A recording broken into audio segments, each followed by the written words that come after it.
ഞാൻ കേക്കുമായിട്ട് നിൽക്കുന്നത് കണ്ട് എൻ്റെ ബർത്ത്ഡേ എന്ന് കരുതണ്ട കേട്ടോ, മോൻ്റെ ബർത്ത്ഡേ ആണ്. അപ്പോൾ മോൻ ഇന്ന് 8 വയസ്സാകുന്നുണ്ട്.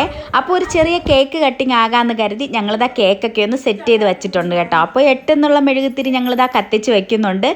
എന്നിട്ട് ഞാനിതാ ക്യാമറയൊക്കെ സെറ്റ് ചെയ്ത് ഞാനും വന്ന് നിന്ന് കേട്ടോ. എന്നിട്ട് ഇതാ മോനിതാ മെഴുകുതിരിയൊക്കെ അണച്ചു ഞങ്ങളിതാ ഹാപ്പി ബർത്ത്ഡേ ഒക്കെ പാടുന്നുണ്ട്. ഹാപ്പി ബർത്ത്ഡേ ഒക്കെ പാടി കഴിഞ്ഞിട്ട് കേക്ക് കട്ട് ചെയ്ത് ആദ്യം അച്ഛന് വെച്ച് കൊടുക്കാൻ പറഞ്ഞപ്പോൾ അവൻ കാണിച്ചത് കണ്ടോ, അതിനവൻ തന്നെ വായിൽ വെച്ച്. അപ്പം ഞങ്ങൾക്കൊക്കെ ചിരിച്ച് ഞങ്ങൾ ചത്ത് കേട്ടോ, ചിരിച്ച്. അപ്പോൾ അവൻ്റെ അടുത്ത് പറഞ്ഞപ്പോൾ അവൻ പറയാണ്, ഞാനാണ് ആദ്യം ടേസ്റ്റ് നോക്കേണ്ടത്, അതുകൊണ്ട് ഞാൻ ടേസ്റ്റ് നോക്കിയതെന്നാണ് പറഞ്ഞത് കേട്ടോ. സത്യം പറഞ്ഞാൽ ഇത് ഡബ് ചെയ്തുകൊണ്ടിരുന്നപ്പോഴും എനിക്ക് ചിരിച്ച് ഞാൻ ചത്ത് കേട്ടോ. അങ്ങനെ അവൻ എല്ലാവരുടെ വായിലും കേക്കൊക്കെ വെച്ച് കൊടുത്തു. എന്നിട്ട് ഗിഫ്റ്റ് ചോദിച്ചു കേട്ടോ. അപ്പം ഞങ്ങൾ നാളെ വാങ്ങിക്കൊടുക്കാന്നാണേ പറഞ്ഞത്. അപ്പോൾ ഇതാ ഏട്ടൻ ബനിയൻ്റെ അകത്ത് ഇതാ ഗിഫ്റ്റൊക്കെ ഒളിപ്പിച്ച് വെച്ചിട്ടുണ്ടേ.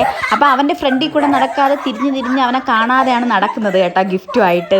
അപ്പോൾ ഇത് അവൻ ഒട്ടും പ്രതീക്ഷിച്ചില്ല ഞങ്ങളെന്ത് ഗിഫ്റ്റ് കൊടുക്കുമെന്നേ. അവസാനം ഏട്ടൻ എന്ത് ചെയ്തെന്നറിയാമോ, അവൻ്റെ ഫ്രണ്ടിൽ കൂടെ തന്നെ നടന്നു കേട്ടോ. അപ്പോഴത്തേക്കും അവൻ കണ്ടു ഗിഫ്റ്റ് ഇരിക്കുന്നത്. അങ്ങനെ ഓടി വന്ന് ഏട്ടൻ്റെ ബനിയൻ്റെ അകത്ത് നിന്ന് ഇതാ ഗിഫ്റ്റൊക്കെ എടുക്കുന്നുണ്ട്.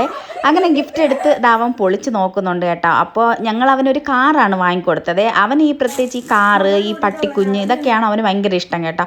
അങ്ങനെ ഇതൊരു red colour remote control car വാങ്ങിക്കൊടുത്തു കേട്ടോ. അവന് ഭയങ്കരമായിട്ട് സന്തോഷമായേ. പിന്നെ കുറച്ച് കേക്കൊക്കെ ആയിട്ട് വാരി മുഖത്ത് തേച്ച് കൊടുക്കുന്നുണ്ട് കേട്ടോ. അപ്പോൾ ഇന്നത്തെ ബർത്ത്ഡേ അടിപൊളിയായിട്ട് ആഘോഷിച്ചു. അപ്പോൾ ഇന്നത്തെ വീഡിയോ ഇത്രയേ ഉള്ളൂ. Tata bye bye, see U.